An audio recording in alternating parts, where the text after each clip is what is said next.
গড়িয়া বাবা কৃষ্টি সংস্কৃতি এবং ঐতিহ্যের প্রতীক। সমাজের প্রত্যেকের মঙ্গল কামনা এবং সমৃদ্ধির জন্য প্রতি বছর এই গড়িয়া পূজার আয়োজন করা হয়। এই বছরও তার ব্যতিক্রম হয়নি। রাজ্যের বিভিন্ন প্রান্তের সাথে শহরের বেশ কিছু স্থানে গড়িয়া পুজোর আয়োজন করা হয়েছে। শনিবার অনুষ্ঠিত হয় গড়িয়া পুজো। আগরতলা শহরের Krishnanagar boys club, advisor Chowmuhani সহ অভয়নগর এলাকায় রাজ্য ও দেশবাসীর মঙ্গল কামনায় গড়িয়া পুজোর আয়োজন করা হয়।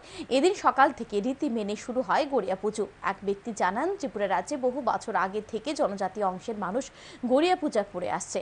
দেশের, রাজ্যের, সমাজের সকলের মঙ্গল কামনা করে গড়িয়া বাবার পুজো করা হয়ে থাকে। শনিবার গড়িয়া পুজোর শেষ দিন।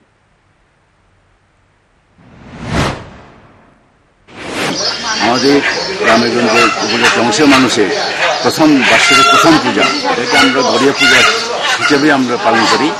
সেটা শুরু হয় মূলত একদম সেই হারিবিশু মহাবিশু থেকে শুরু হয়, শেষ হয়ে আজকে বৈশাখের 7 তারিখ।